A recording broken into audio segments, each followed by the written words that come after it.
Friends, मैंने जब भी कैनवास बनाया है मैंने अपने हाथों से खुद ही बनाया है, कभी भी तैयार नहीं लिया है। तो मैं एक चीज़ करना भूल गई कि ये जो पहले कैनवास बनाने के लिए मैं पट्टी बाई करती हूँ, मतलब स्ट्रेचर बोलते हैं उसका। तो वो पट्टी आती है लूज़, मतलब आपको ऑर्डर देना पड़ता है या तो इवन रेडीमेड मिल जाती है।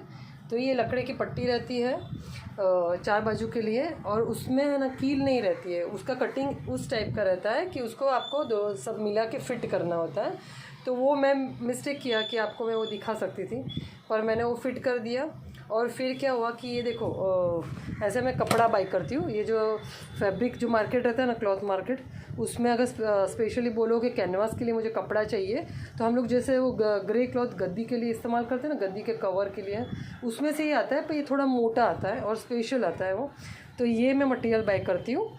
और ये मैंने पहले से ही ये स्टेपलर जो ऐसे नॉर्मल जो अपना छोटा आता है वैसे ही इस तरह का आता है, और इसकी क्लिपें आती है। तो ये सब मैंने सब मतलब परचेज़ करके रखा है। और कपड़ा भी ज़्यादा बाई कर लेती हूँ तो वो क्या कभी भी काम आता है। तो इतनी चीज़ें लगती है और सीज़र लगता है, बराबर है। तो पहले शुरू क्या करते हैं कि ये जो स्ट्रेचर आते हैं, पट्टी आती है, हमें वो फिट करनी रहती है। फिर कपड़ा है, हमें साइज़ में कटिंग करना है। और फिर देखो ये वाली जो साइज़ है, अभी इसके ऊपर मुझे जो पेंटिंग बनानी है, तो इसका क्या मैंने किया कि साइज़ का कपड़ा कट किया और पूरा मैंने ऐसे ये स्टेपलर से मार दिया स्टेपलर। अभी फिर क्या होता है कि ये जो मैंने किया, देखो ये जो मैंने किया, तो वो क्या है, बीच में से ऐसे लूज़ होगा पूरा कपड़ा, कितना भी खींच के बनाओगे तो लूज़ होगा। अभी इसको मैं क्या करूँगी पता है कि नल के नीचे पानी से पूरा वो गीला कर दूँगी, पूरा का पूरा, बहुत सारा पानी से मैं उसको गीला करूँगी, क्योंकि ये कपड़ा थोड़ा उसके अंदर कुछ स्टार्च जैसा रहेगा या जो भी रहेगा वो निकल जाएगा। उसके सिवाय गीला करने से क्या होता है कि पूरा कपड़ा है ना सिकुड़ता है, मतलब टाइट होता है। तो टाइट होने से की वजह से क्या है पता है कि वो पूरा फिटिंग आ जाएगा अच्छे से। फिर उसके बाद मैं इसके ऊपर जो जेसो आता है उसका मैं 2-3 कोटिंग मार के सूखा के लेयर्स करूँगी, वो 2-3 दिन चलता रहेगा। फिर मेरा फाइनल कैनवास रेडी हो जाएगा। फिर उसके ऊपर मैं एक्रिलिक पेंट से मैं काम कर सकती हूँ, वो मैं आपको आगे दिखाती रहूँगी फ्रेंड्स। और मैं आपको और एक चीज़ बोल दूँ, जनरली ये स्ट्रेचर जो पट्टी आती है वो जब मैं पहले बाई करती थी तो वो मुझे नॉर्मली, मतलब पहले का, अब अगर करंट रेट बोलो तो शायद शॉप में लूँगी तो वो मुझे 5 रुपीज़ पर इंच पड़ता था। मुझे कोई कारपेंटर मिल गया, वो भी ऐसे हुआ कि जे कॉलेज है वहाँ पे एग्जीबिशन कुछ था, मतलब आर्ट एग्जीबिशन, तो वहाँ से मैंने कार्ड लिया था, पहले से पड़ा था।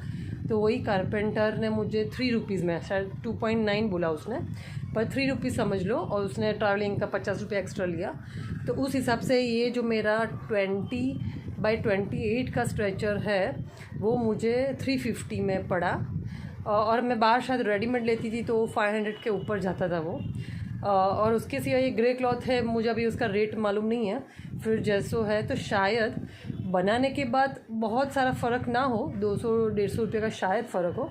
पर एक चीज़ है कि मुझे हाथ से बनाने से क्या कॉन्फिडेंस आता है पता है कि एक हम कैनवास बनाने का प्रोसेस चलता है, वो हमें इतना कॉन्फिडेंस आता है कि उसके ऊपर फिर काम करने का था ना, पेंटिंग का, तो एक अपना एक बॉन्डिंग क्रिएट होता है। तो फिर जब पेंटिंग उसके ऊपर बनाने जाते हैं तो हमें कॉन्फिडेंस आता है कि स्ट्रेचर मैंने बनाया तो पेंटिंग उसके ऊपर बनाऊंगी तो मेरी अच्छे से बन जाएगी, एक रिलेशन डेवलप होता है। और मुझे आदत है कि जो चीज़ मैं हाथ से बना सकूँ ना, वो मुझे हाथ से बनाने को बहुत मज़ा आता है। तो इसमें शायद कितना फ़ायदा नुकसान हो, उससे ज़्यादा भी मुझे फ़ायदा होता है।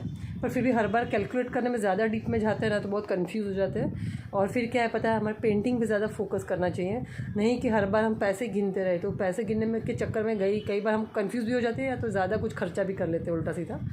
तो डिपेंड है, और ये एक्सपीरियंस भी लेना चाहिए। तो आज मैं आपको यही शेयर कर रही थी कि मैंने ये रेडी कर दिया। अभी इसको मैं पानी के नीचे गीला करूँगी, और बारिश का मौसम है तो उसको अच्छे से सूखने देना पड़ेगा मुझे। उसके बाद उसके ऊपर मैं जैसो लगाऊंगी और फिर आपको मैं शेयर करूँगी। Okay friends, thank you, bye bye.